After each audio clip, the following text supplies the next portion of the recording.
Bíblias, mesmo assentados, vou ler apenas um versículo. Se encontra em Romanos 12. Novamente, estaremos falando em Romanos 12 sobre a vida como culto espiritual. Domingo passado, no decorrer da mensagem, eu disse que o Senhor havia me falado alguma coisa sobre o sacrifício vivo e que oportunamente nós estaríamos trazendo, e o Senhor colocou no nosso coração para esta manhã. Romanos 12 é um versículo muito conhecido, e eu quero ver se nós destrinchamos no entendimento o que o escritor aos Romanos, apóstolo Paulo, está dizendo. Portanto, caros irmãos, rogo-vos pelas misericórdias de Deus, que apresenteis o vosso corpo como um sacrifício vivo, santo e agradável a Deus, que é o vosso culto lógico. Em algumas versões diz é o culto racional, mas segundo os comentaristas, o que quer dizer exatamente original é que nós apresentemos um culto lógico. Pai, em nome de Jesus, nesta manhã nós vamos falar de algo tão importante, e que o Teu Espírito Santo esteja nos dando, Senhor, todas as dicas, todas as direções. Nós não queremos e nem sabemos falar se Tu não fores conosco.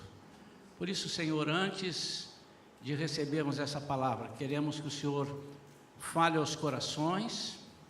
No decorrer da palavra, o Senhor esteja ensinando, decodificando a cada um de nós, para que o entendimento seja perfeito. E não somente isto, mas que nós aceitemos praticar isso na nossa vida, em nome de Jesus. Amém.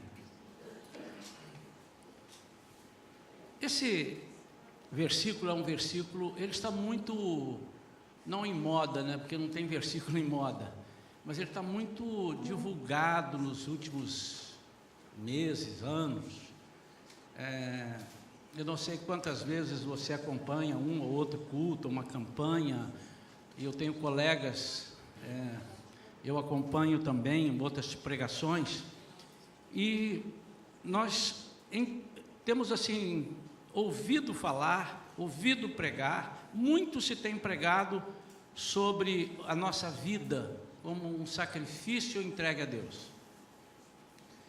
Então, para que nós possamos entender e para que o Espírito Santo consiga falar claramente ao nosso coração, nós vamos fazer uma pequena comparação.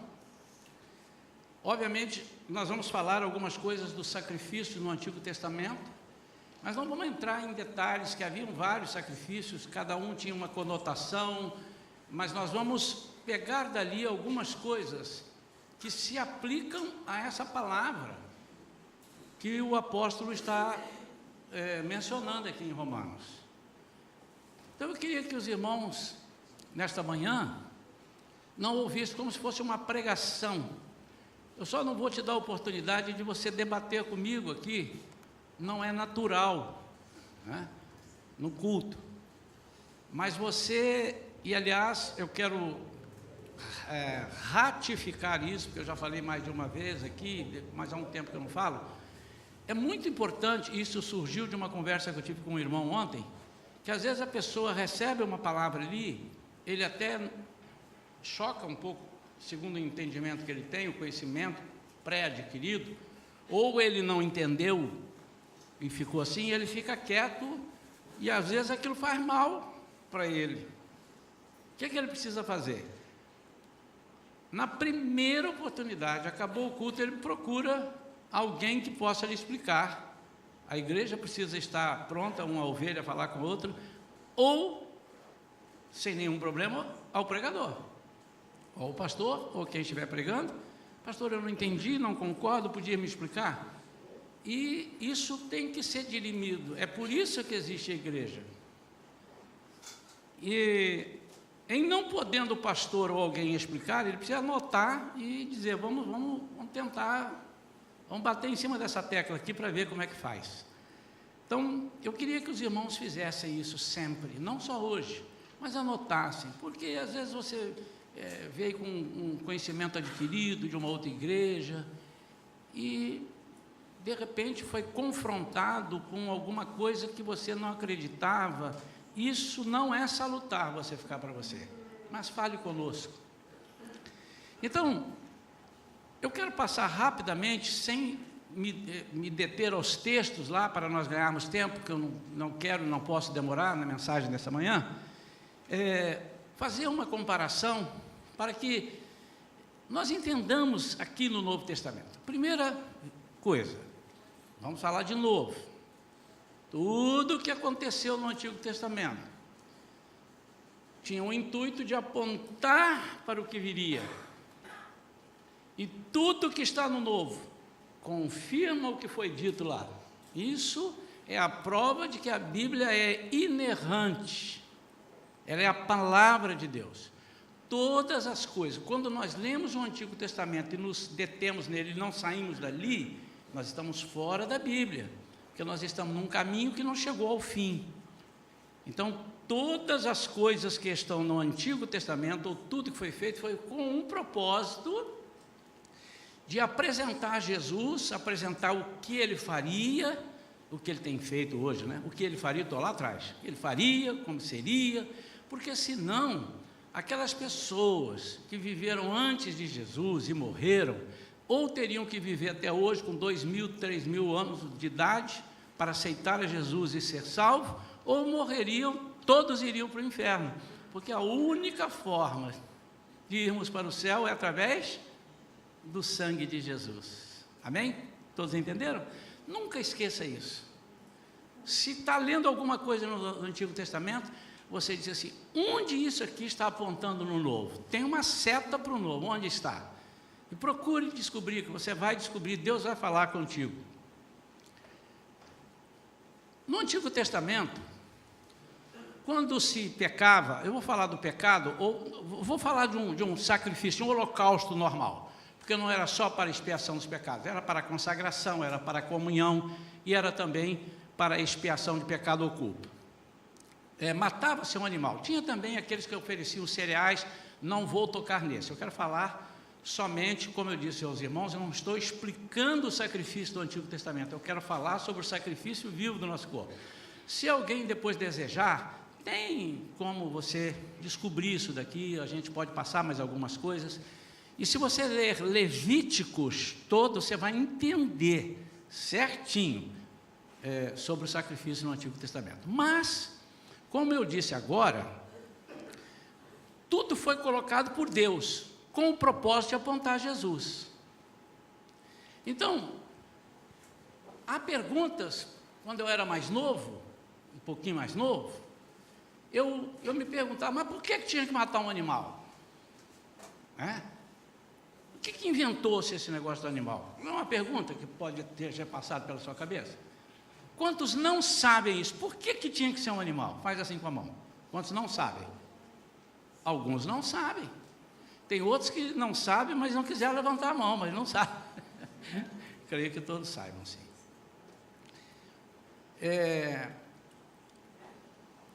O animal, Deus tinha dois propósitos ali. Tinha qualquer animal e tinha o cordeiro. Nós vamos já ver aqui.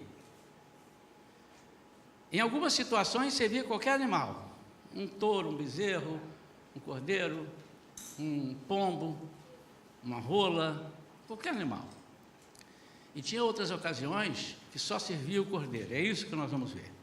O que Deus pretendia com isso? Primeiro, desde que nós pecamos através de Adão, Deus queria deixar claro, e até hoje quer, dizendo que você não tem a menor chance de ir para o céu, se não for restaurado. Ninguém entra sujo no céu. Ninguém entra com roupas que não são as lavadas pelas vestes do Cordeiro. Ninguém entra para lá se não for através. Ninguém vem, isso é Jesus falando, então ele já está lá. Ninguém vem ao Pai senão por mim. Então, como é que ele fazia isso? A primeira coisa que ele queria dizer é que todo mundo que pecava tinha que morrer. E hoje ele está dizendo isso para você: se você pecou, você vai morrer. Calma, espera um pouquinho. Você está em pecado? Se você não tomar uma providência, você vai morrer. Pode não morrer hoje, pode não morrer amanhã, mas você vai morrer. E vai morrer e vai ficar morto para sempre. Ou seja, você vai ressuscitar e vai continuar morto, levado para um lugar que nós também já falamos sobre isso. Então, simbolicamente, o que acontecia? O animal tomava o lugar do pecador. Porque se ele fosse levar o pé da letra, ele se pecou, matava o cara. Pecou, matava o cara. Sabe quantos nós teríamos hoje? Ninguém. Por que eu digo isso? Quem tem um versículo para me dar base aí? Por que hoje não teria ninguém? Porque todos pecaram e destituídos estão da glória de Deus. Olha que lindo. Então, Jesus disse, Deus falou assim, mas ele não podia perdoar, porque Deus é amor. Deus é amor, amados. Mas a gente esquece que Deus é justiça. Então Deus diz assim, mas eu não posso, porque no meu plano, porque Deus é o único que dá o fim primeiro, ele termina aqui, ó, Jesus, então aqui nós estaremos na glória, na vida eterna e tal, tá? Encerrou aqui. Então agora vamos começar. Então ele é o único que dá primeiro o fim, depois ele vem começando e para você chegar lá. Por quê? Para você já saber onde, ele nunca escondeu aonde você vai chegar. E você precisa saber disso. E muitas vezes nós não nos importamos com onde nós vamos chegar. Nós queremos viver o dia de hoje. Quantos estão entendendo isso? Então, se ele perdoa a pessoa, está tudo bem, ele anula o que Jesus iria fazer. Olha só. Então, primeira coisa, simbolicamente, o animal tomava o lugar do pecador. Quando ele matava o animal, ele tomava o lugar do pecador. E segundo, a morte do animal representava que alguém morreu por mim. Olha que lindo. Duas coisinhas. Tem mais? Tem. Mas se você guardar isto, já está bom demais. Depois você alarga-lhe os conhecimentos. E por que Deus fez isso? Eu acabei de dizer. Fez isso para que nós entendêssemos que o pecado é algo muito grave. Muito grave. Pecou, morreu. Se pecou, vai morrer. Bom, como é que eu faço então para não morrer? Você tem que oferecer um animal.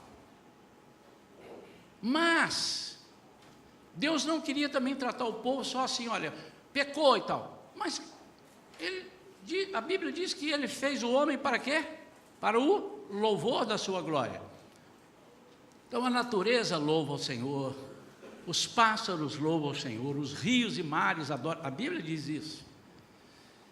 Então ele precisava que também adorasse ao Senhor. Como é que a gente faria isso? Sacrificando alguma coisa que tomasse o lugar disso, que nós vamos ver daqui a pouco, quando entrarmos nos detalhes do Novo Testamento. Só estou dando uma passada rápida para você entender.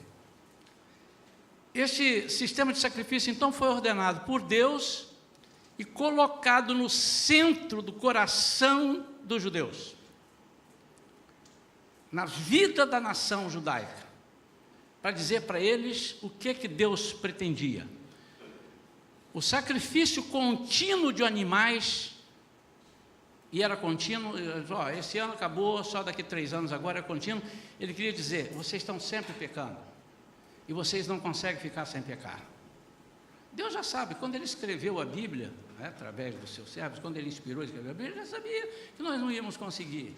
Por isso que ele já deu lá no fim Jesus, vocês vão ter um escape. Filhinhos, não pequeis, mas se pecardes, há um advogado.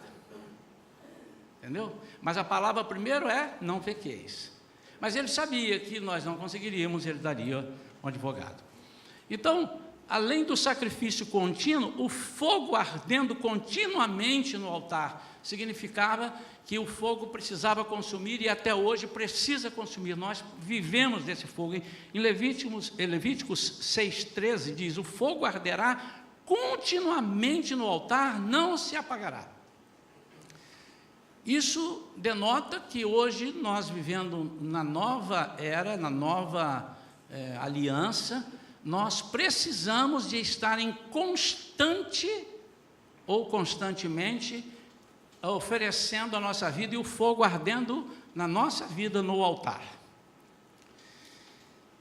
Então, esses sacrifícios, eu vou só dizer agora rapidamente os 3, consagração, comunhão e expiação, eles tinham uma conotação e que nós vamos agora começar a aplicar aqui nesse versículo. O que o apóstolo Paulo está dizendo com sacrifício vivo? Então, o primeiro, consagração. Era um tipo de sacrifício onde o elemento oferecido era totalmente consumido pelo fogo. Então, eles ofereciam um animal lá, que podia ser bezerro, carneiro, aves e tal.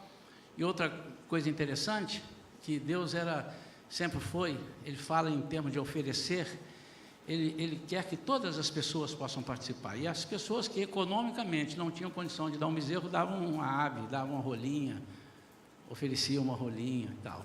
Isso ele fazia com que todos pudessem fazer a sua parte. Hoje, se nós pegarmos a coisa mais interessante com relação a ofertar dinheiro para o Senhor, é o dízimo. Porque todas as pessoas, quem ganha 10 pode dar, quem ganha 1.000 pode dar, quem ganha 100.000 pode dar, quem ganha 1 milhão pode dar, quem ganha 1 pode dar, quem ganha R$1 vai dar 10 centavos. E todos dão igualmente. Então, todos estão na mesma linha, 10%. 10 centavos é igual a 1 milhão, desde que você tenha somente aquilo que você está dando. Quantos entenderam isso? Isso tem a ver com essa história aqui. Se Deus diz assim, só aceita um sacrifício de um bezerro, quem não tinha um bezerro morria. Então isso chama-se graça. Se olhado no Novo Testamento, olha que lindo, isso chama-se graça, que é um favor imerecido. Então, o holocausto, todos eles eu vou chamar de holocausto, para consagração, oferecia-se um animal, consagrava. Abraão ofereceu vários de consagração. Os sacrifícios que Abraão oferecia quando ele recebia alguma coisa, quando ele consagrava uma terra, não era um sacrifício de expiação de pecado nesse momento ali. Então, era algo que ele estava consagrando ao Senhor. O sacrifício da comunhão, aí era um sacrifício pacífico, ele é chamado oferta de comunhão. Era um sacrifício que primeiro era oferecido ao Senhor e depois era distribuído ao ofertante e sua família. Servia como um alimento, um tipo de alimento da aliança. E tinha o sacrifício da expiação e culpa, que era um sacrifício, oferta especial por pecados praticados. Isso aqui tem uma conotação diferente, porque só podia ser um cordeiro. Não podia ser diferente. E ele aqui, ele explicita mais, porque era um cordeiro, e ele diz como é que tinha que ser o cordeiro. Tinha que ser sem mácula, novinho, está lá a idade do cordeiro. Por quê? Porque Jesus representaria, não um bezerro, não um touro, não uma ave, mas representaria o cordeiro. Este é o cordeiro de Deus que tira o pecado do mundo, João disse. Então, quando ele representa o cordeiro, ele está lá no fim, eu tenho que apresentar para as pessoas, e Deus fazendo isso, que o cordeiro seria o animal exigido no sacrifício do pecado. E mais, era a única forma. A pessoa até podia não oferecer uma consagração, oferecer uma comunhão, mas se pecasse, precisava, porque senão não restabeleceria a comunhão com Deus. Não restabeleceria o relacionamento com Deus. Então, a única coisa que você não pode abrir mão, que a Bíblia diz que você não tem outra saída, é que para o seu pecado precisa ser através de Jesus. Acabei de falar ainda há pouco. E a outra parte é a parte nossa, a parte onde nós oferecemos dentro da nossa vida. Então, vamos ao texto de novo. Portanto, caros irmãos, rogo-vos pelas misericórdias de Deus, e ao ler isto no original, o que significa, quando ele apresenta o verbo rogar aqui, o apóstolo Paulo, ele diz assim: eu estou pedindo pelo amor de Deus, não é pedindo, pelo amor de Deus, pelo amor de Deus, entendam isso, rogo-vos pelas misericórdias de Deus, que apresenteis o vosso corpo como um sacrifício vivo. A primeira coisa que ele está dizendo é o seguinte: vocês vão apresentar um sacrifício, mas esse sacrifício é vivo. Vivo porque Jesus já morreu. E vivo porque vocês não vão precisar de matar nenhum animal. Nem a você e nem nenhum animal. Mesmo na consagração, que você mataria um animal, você não vai matar um animal e dizer assim: eu vou consagrar aqui agora a minha casa, eu vou matar um animal. Eu vou consagrar aqui o meu carro, eu vou matar um animal. Na comunhão, eu quero estar em comunhão com Deus, então eu vou matar um animal. Mas em todas elas, em todos esses holocaustos, inclusive, principalmente o da expiação, você vai ver a figura de Jesus na nossa vida. Então, os sacrifícios passaram a ser prestados agora no templo, e não lá antes como naquele templo, lá no templo do corpo humano. Por isso que ele vai ser um sacrifício vivo. No templo, mas não de qualquer forma. Ele passa a ser, nós chamaríamos de no templo do corpo humano, no santo dos santos do coração. Porque o sacrifício no Antigo Testamento não era apresentado em qualquer lugar. Tinha as regras. Tinha que ser daquele jeito, além do animal oferecido, que era sem mancha, sem mácula e tudo, tinha um lugar de apresentar. Os sacerdotes, para aqueles que queriam fazer, e alguns casos, por exemplo, este da expiação, só o sacerdote, mas os outros você poderia oferecer, você mesmo oferecer o sacrifício pela consagração, mas também tinha a oportunidade de fazer alguma oferta, um holocausto privado. Chamava um sacerdote e disse: eu quero fazer isso aqui privado. Mas hoje, todas essas coisas nós fazemos com a nossa vida, é o que nós vamos ver. Então não há morte de animais e nem de qualquer outra criatura vivente, pois Cristo já morreu por nós. Não há nada que possa ser oferecido ao altar de sacrifícios, mas tudo é no altar do corpo humano. E no Santo dos Santos do coração. Continua sendo grave. O que acontece é que muitas vezes nós não entendemos a gravidade do pecado, e aí nós desqualificamos o sacrifício e a salvação, aquilo que foi promovido, porque nós não entendemos o que Jesus fez. Quando nós entendemos o que Jesus fez, a morte que ele teve, a morte de cruz, que era a pior morte que podia existir, quando nós não entendemos isso, nós também não avaliamos que o pecado seja algo tão grave, e vice-versa. Mas continua sendo grave, que Jesus está dizendo assim: se você pecar, você vai morrer, a não ser que você ofereça um sacrifício, mas hoje não é de animais, um sacrifício vivo. Então Deus usou o método do sacrifício para ensinar ao seu povo lá, o pecado precisava ser levado a sério. Ele não abria mão disso. E quando eles viam os animais, uns comentaristas dizem que quando eles viam os animais do sacrifício serem mortos, as pessoas eram sensibilizadas quanto à seriedade do seu pecado e culpa. Não existe pecado, pecadinho e pecadão, mas a seriedade do pecado. Não é quanto ele era mais sério do que o outro ou de outro. Então continua sendo grave: se pecarmos vamos morrer. E quando ignoramos essa gravidade que é o pecado, nós não reconhecemos o custo da restauração feita por Jesus. Por que algumas pessoas continuam palavras, não brinque com o pecado? É porque é coisa muito séria, não pode se brincar. A partir de Cristo, como é que as coisas ficaram? Com relação aos pecados, Cristo morreu, encerrou tudo com relação à necessidade de oferecer e passou para nós essa responsabilidade. Mas Ele continua pedindo comunhão e adoração. E aí nós vamos fazer agora a pequena comparação para que os irmãos possam entender o que o apóstolo Paulo está dizendo aqui. Quando ele diz, por exemplo, o holocausto era um tipo de sacrifício onde um elemento oferecido era totalmente consumido pelo fogo. Quando nós consagramos ao Senhor alguma coisa, nós temos que consumir isso que nós estamos pelo fogo, ou seja, deixar no nosso coração que o fogo consuma aquilo na nossa vida para outras relações. O animal não podia sobrar ali na consagração, tinha que ser totalmente consumido, porque ninguém poderia pegar aquele animal para si.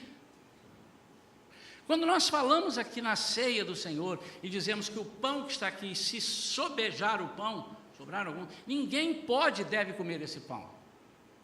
Ele precisa ser todo consumido. Só que nós nunca sabemos quantos virão ao culto para cortar o tamanho do pão. Então aquele pão, ele precisa ser destruído, irmãos. Pastor, mas isso era no Antigo Testamento. Não, querido. Nós continuamos hoje aqui. Você não pode consagrar metade do teu automóvel, estou falando de consagração, para Deus e a outra metade para o diabo. Você não pode trazer aqui, como temos o hábito, algumas igrejas têm, a nossa tem, um carro para eu orar por você e consagrar, e você pode fazer isso em casa. Aliás, irmão, você não precisa necessariamente me trazer a chave do carro e orar aqui e tal. Você pode, mas faço com maior alegria, vou ao pátio, faço isso. Mas é você que precisa consagrar agora. Não há necessidade de um sacerdote. Quantos estão entendendo isso? Mas você precisa deixar o fogo queimar o teu carro todo. Quantos estão entendendo? Significa que esse carro não servirá para aquilo que você não destinou. E quando você abre a sua boca e diz, ele só vai servir para o bem, ele não pode servir para o mal. Você não pode ir com esse carro aonde Deus não iria com ele. Quantos estão entendendo? Esse teclado está consagrado, irmão. Então ele tem que ser totalmente queimado. Ele não pode ficar nada no altar para ser queimado. Quantos entenderam? Significa dizer que, irmãos, a igreja está precisando de construir um negócio ali, nós vamos precisar de 10 mil reais. Quem tem para dar? E ninguém tem. Aí entrou uma pessoa na porta e disse assim, se você me alugar esse teclado aqui essa semana, segunda, terça e quarta, vocês não tocam aqui, eu te dou 10 mil reais. Eu posso fazer isso, irmãos? Por quê? Porque eu estou deixando que parte dele não seja queimado no altar e outros utilizem. Agora você anda por aí, vai embora, caminha.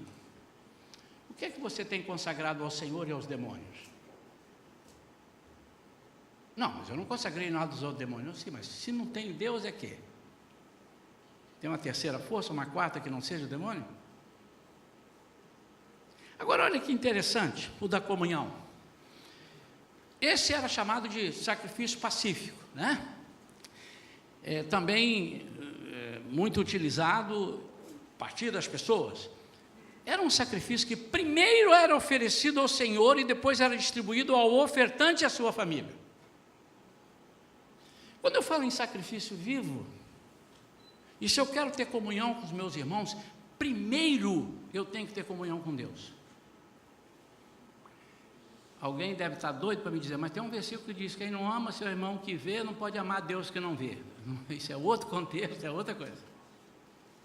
O que nos faz ter comunhão com uma pessoa que eu não conheço bem, é o amor que eu tenho a Deus. E se eu tenho a Deus um amor, eu consagro primeiro a Ele a minha vida, e depois ela vem para mim, para a minha família, e depois para os outros.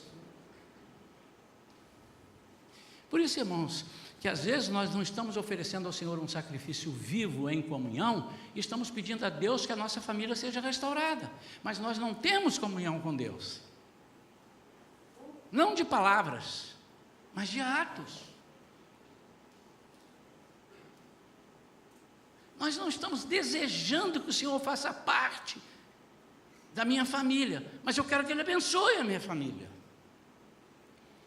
E o terceiro, a expiação pelo pecado, aí tinha que ser sem defeito esse cordeiro. só podia ser um cordeiro. Por quê? Pelas razões que os irmãos já sabem, nós falamos aqui agora, porque Jesus é o cordeiro, Jesus não é a pomba, Jesus não é o touro, Jesus não é o bezerro, Jesus não é o passarinho, ele é o cordeiro de Deus que tira o pecado do mundo. E ele precisa restabelecer esse relacionamento com Deus. E aí você não pode fazer, por isso é que é o cordeiro. E esse só podia ser pelo sacerdote. Nós somos sacerdotes, mas o sumo sacerdote entrava por você no lugar santíssimo. Por isso que do santo dos santos do seu coração, se com tua boca confessares, mas se com o coração entenderes e disseres que Jesus é o seu Senhor, você morreu. Quando você morre para essa vida, você nasce para outra vida. Vem aí o batismo, algumas pessoas vão batizar, vão entender isso. Porque não é assim, tem que batizar, vou batizar agora, sou crente. Não, você vai batizar, porque se não batizar, você vai morrer eternamente. Não há como entrar no céu sem o batismo. E alguém pode estar anotando agora no bloquinho aí, o ladrão da cruz. Mas o ladrão da cruz foi batizado. Literalmente. Ou não? Foi ou não foi? Quantos sabem? Quantos dizem assim, acho que não, pastor, não sei o que o senhor está falando, fala aí para mim. O que é literalmente batizado? Morreu. O que significa o batismo que eu vou batizar vocês? Mergulho vocês, deixo ali 30 segundos, não, deixo menos, dentro d'água, simboliza, morreu. Levantou, está vivo, para uma nova vida. O ladrão morreu. Quando acordou, acordou no centro da vontade de Deus. O que acontecerá na época do anticristo, aqueles que não aceitaram Jesus? Qual vai ser a única forma dele aceitar Jesus? Hein? Com a morte. Então, as coisas que você precisa fazer em Jesus. Consagro, tenho comunhão das minhas coisas, com Jesus. E as coisas que eu não posso fazer, é Jesus quem tem que fazer. Por isso eu chamo o sumo sacerdote. E entrego o cordeiro e digo, ofereça pelo meu pecado. E quando eu falo que eu tenho que ser um sacrifício vivo, o meu corpo, eu preciso dizer que todo o tempo eu tenho que estar consagrando, tenho que estar em comunhão e tenho que estar pedindo perdão. Por quê? Porque no início Deus fez questão de lembrar que isso não vai acabar até você estar com Jesus na eternidade. Você vai pecar, porque todos pecaram e destituídos estão da glória de Deus. Por isso que todos os dias eu tenho que estar confessando os meus pecados. Por isso que todos os dias eu tenho que morrer para alguma coisa na minha vida. Eu tenho que consagrar, tenho que ter comunhão, mas eu tenho que morrer. Eu tenho que dizer, Jesus, me perdoa esse pecado. Por isso que quando nós vamos participar da mesa do Senhor, se eu não fizer isso, eu vou participar indignamente. Eu trago o que sobre mim? Condenação. E qual condenação?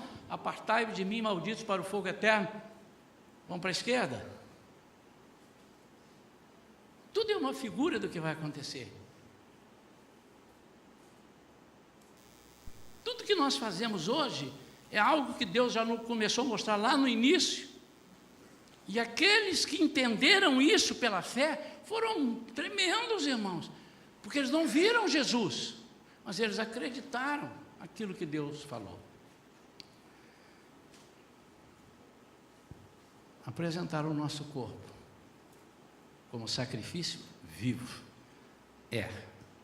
Nós hoje temos uma responsabilidade maior do que a anterior, porque hoje, primeiro, nós conhecemos a Jesus, e segundo, nós temos uma responsabilidade de andar em qualidade de vida.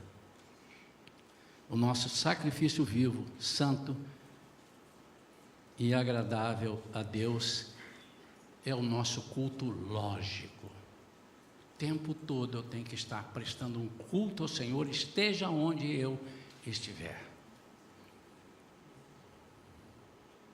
E a expressão do grego lógico, que é lógicos, confere ao culto a qualidade de espiritual e autêntico. Então, quando o apóstolo Paulo disse: apresentai-vos a Deus. Vamos ler de novo? E agora: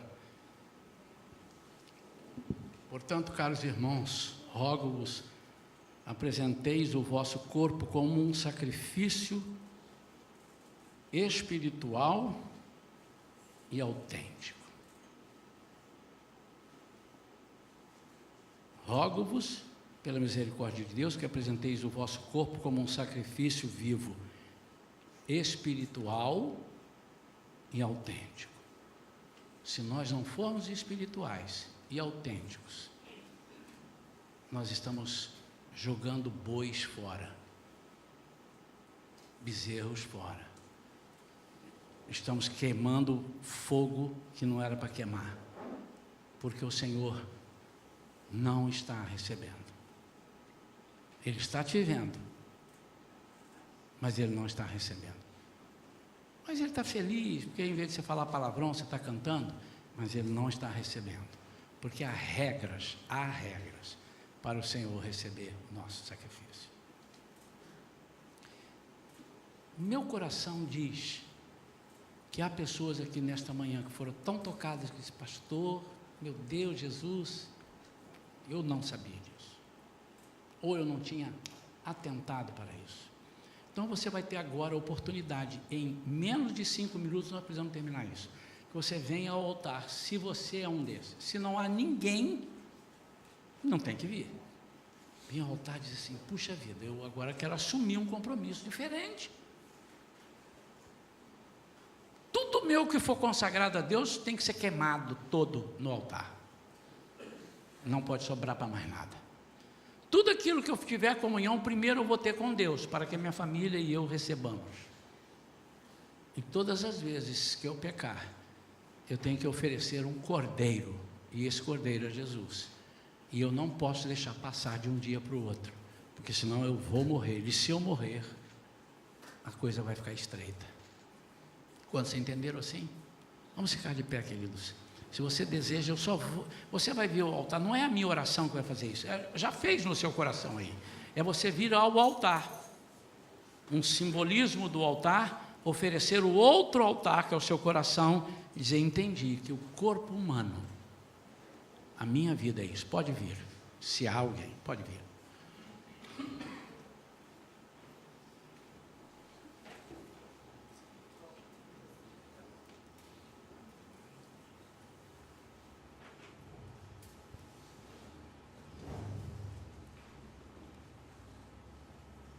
Eu preciso ser firme, tá, irmãos? Eu estou entendendo que todos que não vieram, está aí, está falando, e Deus conhece o teu coração. Eu disse: eu não preciso, porque tudo meu é 100% consagrado, e Deus hoje, depois do culto, não vai achar em mim nada. É isso que Deus está falando com você. Então, meu irmão, eu estou sendo firme. Eu não estou preocupado que só tem 2 aqui. Eu estou até feliz que só tem 2. Os outros não precisam. Mas ai de você, se você precisasse e não estivesse aqui. Ai de você.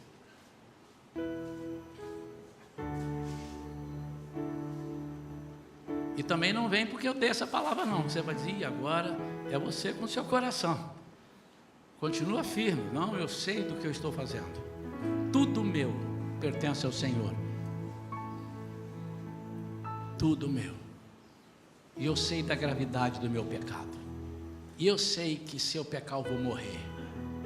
Tem a morte espiritual e a morte física. Eu estou falando das duas. Você vai morrer. E os que não pecaram não vão morrer, vão dormir e vão acordar para a vida eterna. Não é assim que a Bíblia ensina? E tem um outro versículo que a gente pode encaixar nisso.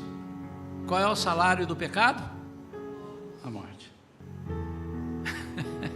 Viu como é que a gente entende melhor a Bíblia agora? Qual é o salário do pecado? Agora você vai entender por que o salário do pecado é a morte. Mas quando você tem o dom gratuito de Deus, que é a vida eterna, aí, esse é gratuito, você não pagou por ele. Pai, em nome de Jesus, essas vidas estão falando alguma coisa contigo que eu não sei o que é. mas seja o que for, recebe no trono da tua glória. Ajuda-as a honrarem o que elas estão dizendo. Em nome de Jesus. Amém. Será que essa oração valeu, irmão? Foi muito rápida, né? Valeu.